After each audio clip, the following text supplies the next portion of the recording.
जय श्री कृष्ण मित्रों। जब श्रीमद् भगवद गीता अध्याय 2 में अर्जुन के मन में प्रश्न हुआ, हे कृष्ण, तुम तो कहते हो अपने अंतर में झांक के उस आत्मा को और उस आत्मा के अंदर परमात्मा को पहचानो, तो हे माधव कौन पहचानेगा आत्मा को। तब श्री कृष्ण भगवान मुस्कुराए और बोले, तुम्हारा मन ही पहचानेगा आत्मा को। फिर अर्जुन ने प्रश्न किया, परंतु तुम तो कहते हो कि मन माया के जाल में फंसाकर प्राणी को बहुत से नाच नचाता है, फिर मन आत्मा को और परमात्मा की ओर क्यों लेकर जाएगा। तब श्री कृष्ण भगवान मुस्कुराए और बोले, तुमने ठीक प्रश्न किया अर्जुन। उसका उत्तर यह है कि जब तक तुम अपने आप को मन और विषयों की ओर अधीन रहने दोगे, तब तक वो तुम्हें नाच नचाता रहेगा। जब तक तुम अपने मन को स्वतंत्र छोड़ दोगे और इंद्रियों को भी स्वतंत्र छोड़ दोगे, तो वो तुम्हें मन हमेशा नाच नचाता रहेगा।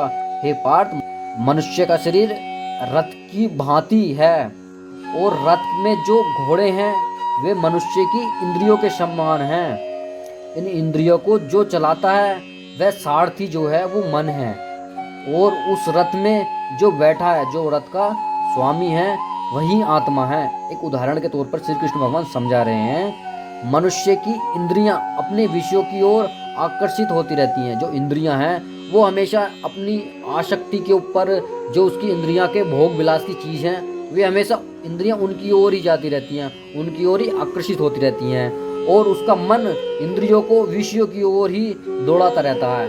जो मन है हमारा, वे हमेशा स्वतंत्र छोड़ देता है हमारी इंद्रियों को, और जो चीज़ हमारी इंद्रियों को अच्छी लगती है, जो उसे आकर्षित करती है, मन उसे हमारी इंद्रियों को हमेशा उसी की ओर जाने देता है।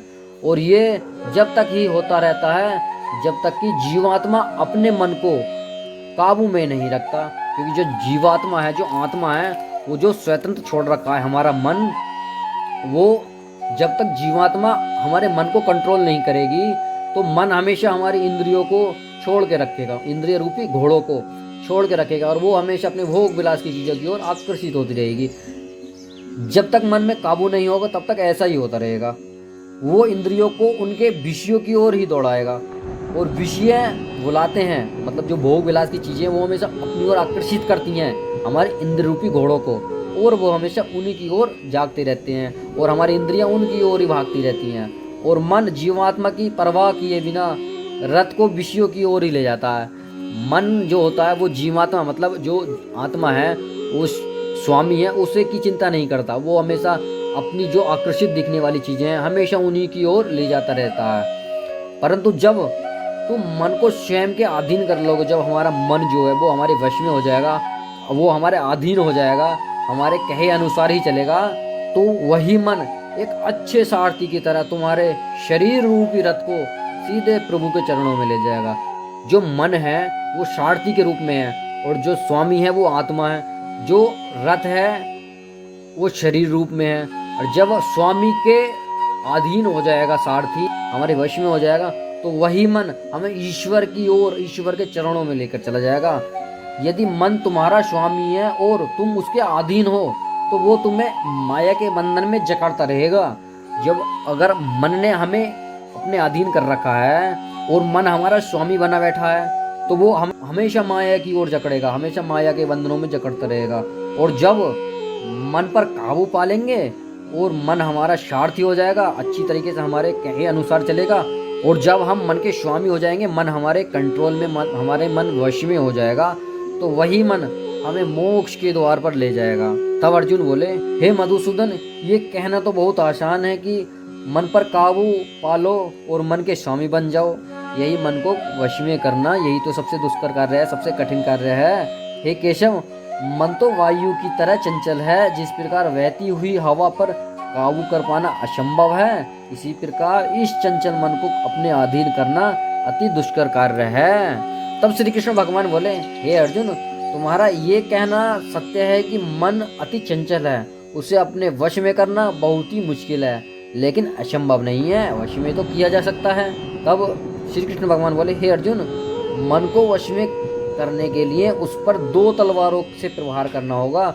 मतलब 2 प्रकार हैं, 2 तरीके हैं जिससे हम मन को काबू में कर सकते हैं। एक तलवार अभ्यास की है और दूसरी तलवार वैराग्य की है।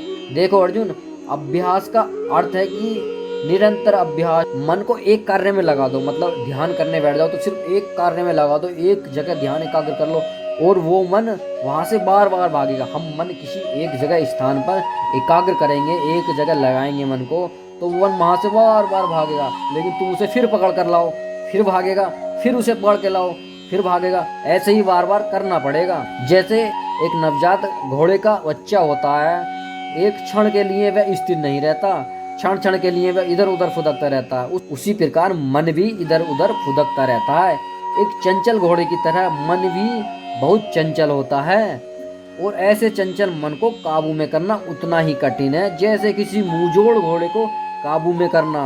और मुंहजोड़ घोड़े को काबू में करने के लिए सवार जितना ज्यादा जोर लगाता है, घोड़ा उतना ही ज्यादा विरोध करता है और बार बार सवार को ही गिरा देता है। परंतु यदि सवार दृढ़ संकल्प हो तो अंत में सवार उस घोड़े पर चढ़कर सवार हो जाता है, फिर वही घोड़ा सवार के इशारे पर चलता है। उसी प्रकार मन को भी नियंत्रित की रस्सी में बांधकर बार बार अपने रास्ते पर लाया जाता है, तो अंत में वो अपने स्वामी का कहना मानना शुरू कर देता है।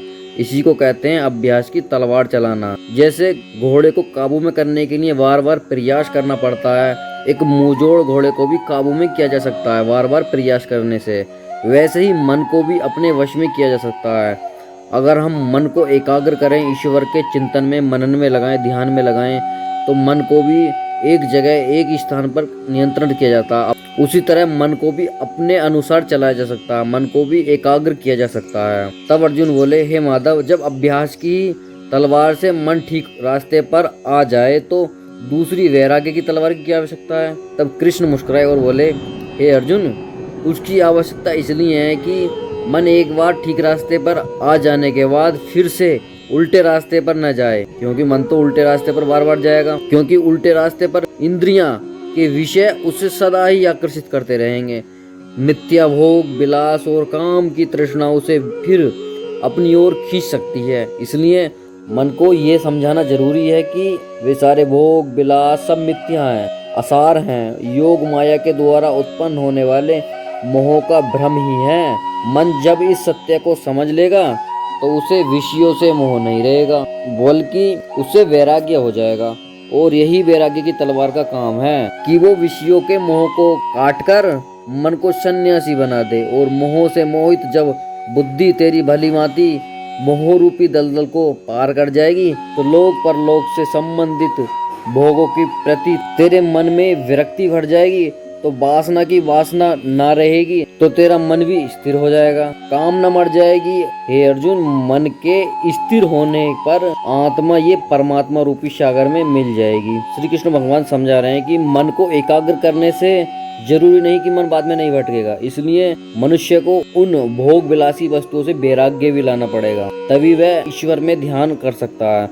क्योंकि मन एक बार स्थिर होने के बाद में बार बार भटकने की कोशिश करेगा, बार बार अन्य विषयों की ओर आकर्षित होता रहेगा। उसी के लिए हमें सबसे पहले अपने अंदर वैराग्य लाना होगा, जिससे कि हमारा मन भोग विलास की चीजों की ओर आकर्षित ना हो। हे अर्जुन, विषयों के मोह त्यागने का ये अर्थ नहीं कि मनुष्य इंद्रियों का प्रयोग करना ही छोड़ दे, क्योंकि परमात्मा ने ये इंद्रियां तो नाक, आंखें, ये जीव, त्वचा प्रदान इसलिए की है कि वो इनके द्वारा जीवन का आनंद स्वयं भी ले और प्रभु की बनाई सृष्टि में भी चारों ओर आनंद ही आनंद बांटता रहे।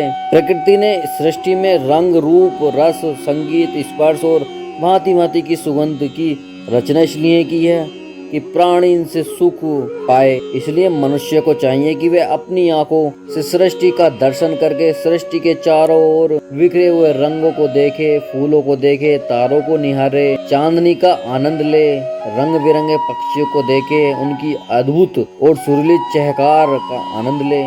और जैसे एक माँ अपने बच्चे को कोमल गालों को छूकर उसे चूमकर उसके कोमल स्पर्श से निहाल हो जाती है, वैसे ही भांति भांति के स्पर्शों का आनंद ले और इन सब की रचना करने वाले प्रभु की लीलाओं के गुण भी गाए। परंतु इन सब विषयों को भोगते हुए विषयों का दास न बन जाए, बल्कि एक कर्मयोगी की भांति निरासक्त होकर इन्हें भोगों को भोगने की तरह नहीं बल्कि एक योगी की तरह भोगे। और ऐसे करते हुए संयम और संतुलन को न छोड़े, तुम्हें भोग को त्याग करने की आवश्यकता नहीं है अर्जुन, लेकिन भोग विलास में आसक्ति का त्याग कर देना चाहिए। श्री कृष्ण भगवान भोग विलास या फिर भोग वस्तुओं को छोड़ने की बात नहीं कर रहे। वो कह रहे हैं कि सब ईश्वर ने हमें इंद्रियां ही इसलिए दी हैं क्योंकि हम प्रकृति की बनाई हुई अन्य अन्य वस्तुओं का भोगों को प्राप्त करें, सुख का आनंद लें। लेकिन ये नहीं कह रहे कि सिर्फ उस सुख में ही लिपटे रह जाएं, उस सुख में ही मगन होते रह जाएं। उस सुख के साथ साथ ईश्वर का ध्यान भी करना चाहिए। ऐसा नहीं करना चाहिए कि सिर्फ उस सुख में ही आसक्त हो जाएं। हमें आसक्ति का त्याग कर देना चाहिए। हमें सब सुखों को भोगते हुए ईश्वर का ध्यान भी करना चाहिए और उन सुखों का भोग भी करना चाहिए, लेकिन उन सुखों में हमें आसक्ति नहीं रखनी चाहिए। उसी तरह से मन हमारा एकाग्र रह सकता है और हम परमात्मा को प्राप्त कर सकते हैं।